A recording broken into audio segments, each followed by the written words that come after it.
नमस्कार दोस्तों, मैं डॉक्टर विजय कुमार गौतम, मेरे यूट्यूब चैनल में आप सभी का स्वागत है। दोस्तों, आज मैं बात करने वाला हूं एक होम्योपैथिक मेडिसिन स्ट्रोमोनियम के बारे में। इसके क्या गाइडिंग सिम्टम है और इसके क्या क्लिनिकल सिम्टम है, यानी किन किन परिस्थितियों में इस दवा का प्रयोग किया जा सकता है। इन सब विषयों के ऊपर आज मैं इस वीडियो में चर्चा करने वाला हूँ। तो चलिए शुरू करते हैं। दोस्तों, स्ट्रोमोनियम जो कि थॉर्न एप्पल और हिंदी में धतूरा के नाम से भी जाना जाता है। धतूरा के प्रत्येक पार्ट जो होता है पॉइजनस होता है। स्ट्रोमोनियम मदर टिंचर तैयार करने में धतूरा के तीनों पार्ट यानी धतूरा प्लांट, उसके पत्ते और उसके फूल और फल का प्रयोग किया जाता है। दोस्तों, अब यहाँ पे बात कर लेते हैं इसके गाइडिंग सिम्टम की। अगर इसके गाइडिंग सिम्टम की बात की जाए तो स्ट्रोमोनियम का मेन एक्शन जो है ब्रेन के ऊपर होता है। वायलेंस ऑफ एक्शन यानी हिंसात्मक प्रवृत्ति इस दवा का की नोट सिम्टम है। जैसे उदाहरण के तौर पर अगर देखा जाए तो violence mania, violence sex, violence mental symptom और इसके अलावा वायलेंस कन्वल्सन स्ट्रोमोनियम के पेशेंट में आपको देखने को मिल सकता है। दोस्तों, वायलेंट मेंटल सिम्टम की अगर बात की जाए तो उसमें आप देख सकते हैं सिजोफ्रेनिया हो सकता है, या फिर अटेंशन डेफिसिट डिसऑर्डर हो सकता है, हाइपर एक्टिविटी ऑफ ब्रेन हो सकता है, या फिर एग्रेसिव बिहेवियर हो सकता है। इस तरह का सिम्टम जो है स्ट्रोमोनियम के पेशेंट में आपको देखने को मिल सकता है। दोस्तों, इसके अलावा अगर दूसरे गाइडिंग सिम्टम की बात की जाए तो स्ट्रोमोनियम का जो पेशेंट है उनको लाइट पसंद होता है। लाइट में रहना उनको ज़्यादा पसंद होता है। अंधेरे में वह रह नहीं सकता, क्योंकि अंधेरे में जो है उनका कंप्लेन बढ़ जाता है। उनका जो सारा कंप्लेन है एग्रीवेट कर जाता है डार्क में, यानी कि अंधेरे में। इसके अलावा अगर दूसरे गाइडिंग सिम्टम की बात की जाए तो आप देखेंगे स्ट्रोमोनियम का जो पेशेंट है उनको कंपनी पसंद है, यानी लोगों के साथ रहना उनको ज़्यादा पसंद है। अगर इसके अलावा अगर दूसरे गाइडिंग सिम्टम की बात की जाए तो ऑल कंप्लेन एग्रीवेट इन डार्क, यानी कि अंधेरे में उनका सारा कंप्लेन बढ़ जाता है, चाहे वो फिजिकल हो या मेंटल हो। इस तरह का सिम्टम जो है आपको स्ट्रोमोनियम के पेशेंट में देखने को मिल सकता है। यहाँ तक कि स्ट्रोमोनियम का जो पेशेंट होता है अंधेरे में चल भी नहीं सकता है। इसके अलावा अगर दूसरे गाइडिंग सिम्टम की बात की जाए तो आप देखेंगे इनका जो सारा कंप्लेन है, यानी स्ट्रोमोनियम का जो पेशेंट है, इनको जो भी कंप्लेन है पेनलेस होता है, यानी कि उसमें दर्द नहीं होता है। दोस्तों, अब यहाँ पे बात कर लेते हैं स्ट्रोमोनियम के दूसरे गाइडिंग सिम्टम की। अगर इसके दूसरे गाइडिंग सिम्टम की बात की जाए तो आप देखेंगे स्ट्रोमोनियम के पेशेंट को मीठा खाना पसंद होता है। उनको हमेशा एक भय बना रहता है। नींद से जागने से के बाद उनको भय लगता है विदाउट एनी रीजन, कोई कारण नहीं है फिर भी उनको भय लगता है। इसके अलावा अगर दूसरे गाइडिंग सिम्टम की बात की जाए तो आप देखेंगे उनको कोई नई चीज़ देखने से उनको भय लगता है। इसके अलावा ग्रेट लॉकिसिटी है स्ट्रोमोनियम के अंदर, यानी कि स्ट्रोमोनियम का जो पेशेंट होता है वह बचाल प्रकृति का होता है। ज़्यादा बातें करना उनको पसंद होता है।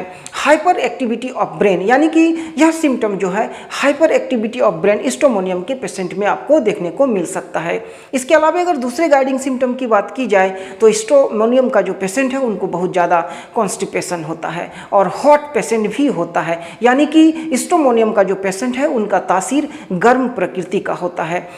कोई वस्तु फेंक देना, थ्रो थिंग्स, ब्रेक थिंग्स, यानी कोई चीज़ फेंक देना, उसको फाड़ देना, उसको तोड़ देना, इस तरह का सिम्टम जो है आपको स्ट्रोमोनियम के पेशेंट में आपको देखने को मिल सकता है।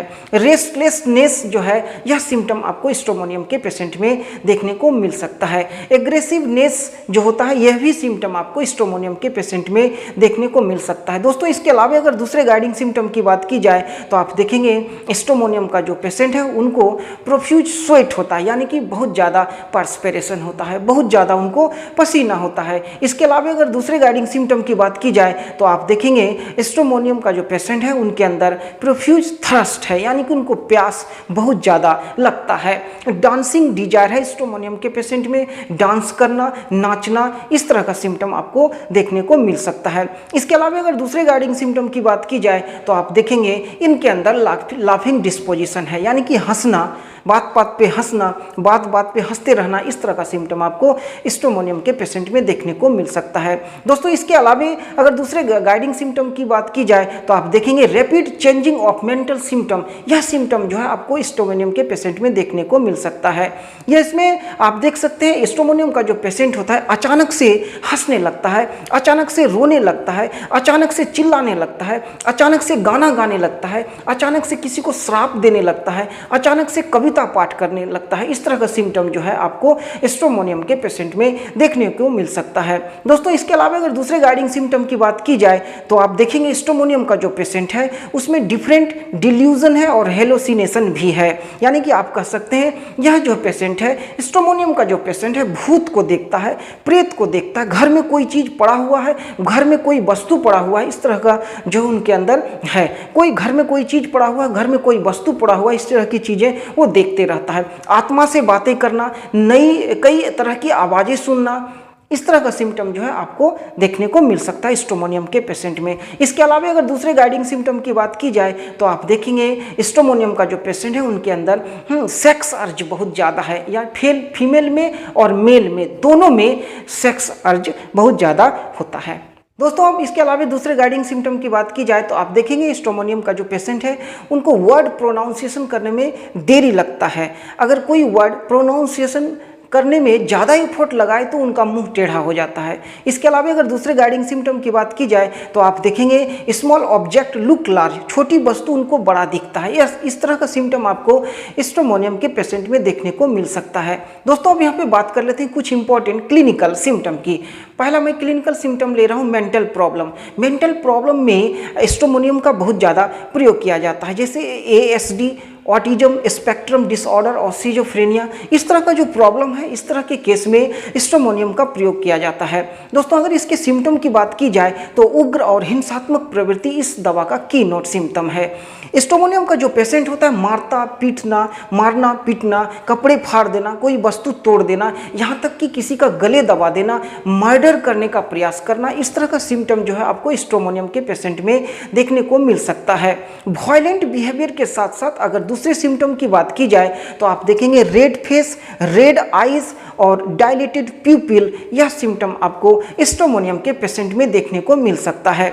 इनके अंदर एक हेलोसिनेशन है, बहुत ज़्यादा भय संत्रस्त होता है स्ट्रोमोनियम का पेशेंट, उनको भय लगता है। फियर ऑफ एलोन यानी कि अकेला रहने से उनको भय लगता है। फियर ऑफ डार्क, अंधकार से उनको भय लगता है। फियर ऑफ डेथ यानी मृत्यु से उनको भय लगता है। इसके अलावा fear of water, fear of animals specially dogs, जल से और पशु प्राणी से, और इसके अलावा कुत्तों से, स्पेशली कुत्तों से इनको बहुत ज़्यादा भय लगता है। दोस्तों इसके अलावा अगर दूसरे सिम्टम की बात की जाए तो कंप्लेन एग्रवेट फ्रॉम डार्कनेस, अंधकार से उनका सारा कंप्लेन बढ़ जाता है। इस तरह का अगर सिम्टम मिले तो फिर ऐसी स्थिति में स्ट्रोमोनियम के बारे में सोचा जा सकता है। इसके अंदर एक डिल्यूजन भी है, वह सोचता है कि वह लंबा हो गया। इस तरह का सिम्टम, इस तरह का मेंटल सिम्टम जो स्ट्रोमोनियम के पेशेंट में आपको देखने को मिल सकता है। दोस्तों इसके अलावा दूसरे अगर क्लिनिकल सिम्टम की बात की जाए तो मैं यहाँ पे ले रहा हूँ convulsion aggravate from bright light, यानी बहुत ज़्यादा अगर लाइट हो तो फिर ऐसी स्थिति में उनका जो है कन्वल्सन हो जाता है। स्ट्रोमोनियम में कन्वल्सन आप देख सकते हैं। दोस्तों नेक्स्ट क्लिनिकल सिम्टम मैं यहाँ पे ले रहा हूँ पैरालिसिस के केस में भी स्ट्रोमोनियम का प्रयोग किया जाता है। One side paralysis, other side convulsion, यानी कि बॉडी के एक पार्ट में पैरालिसिस हो जाता है और दूसरे पार्ट में कन्वल्सन शुरू हो जाता है। अगर इस तरह का सिम्टम मिले और इसके साथ साथ स्ट्रोमोनियम का गाइडिंग सिम्टम मिले तो फिर ऐसी स्थिति में आप स्ट्रोमोनियम के बारे में सोच सकते हैं। इसके अलावा दूसरे अगर क्लिनिकल सिम्टम की बात करें तो आप देखेंगे एक क्लिनिकल सिम्टम है इंसोम्निया, यानी कि उनको नींद का भी प्रॉब्लम होता है। Sleep but can not sleep, उनको सोने की इच्छा होता है लेकिन अच्छी तरह से उनको नींद नहीं आता है। इस तरह का अगर सिम्टम मिले तो आप स्ट्रोमोनियम के बारे में सोच सकते हैं। इसके अलावा दूसरे अगर क्लिनिकल सिम्टम की बात की जाए तो एक है मेट्रोरेजिया के केस में भी स्ट्रोमोनियम का प्रयोग किया जाता है। अगर फीमेल निम्फोमेनिक हो और दूसरे गाइडिंग सिम्टम स्ट्रोमोनियम का मिलता हो तो फिर ऐसी स्थिति में स्ट्रोमोनियम का मेट्रोरेजिया के केस में भी प्रयोग किया जा सकता है। दोस्तों इसके अलावा अगर इसके पोटेंसी की बात की जाए तो स्ट्रोमोनियम का 30 में 200 या फिर 1 mg में according to the situation patient को देख करके जरूरत के अनुसार इसका प्रयोग किया जा सकता है। दोस्तों मैं आपको यहाँ पे एक सलाह देना चाहूँगा, आप सेल्फ मेडिकेशन नहीं करेंगे, इस दवा का प्रयोग किसी डॉक्टर से सलाह लेकर के ही करेंगे। दोस्तों ये था कुछ इंपॉर्टेंट इन्फॉर्मेशन स्ट्रोमोनियम के बारे में। दोस्तों अगर आपको मेरा वीडियो अच्छा लगता है तो मेरे वीडियो को लाइक कीजिए, मेरे वीडियो को शेयर कीजिए और मेरे चैनल को सब्सक्राइब कीजिए। मिलते हैं नेक्स्ट वीडियो में, तब तक के लिए नमस्कार।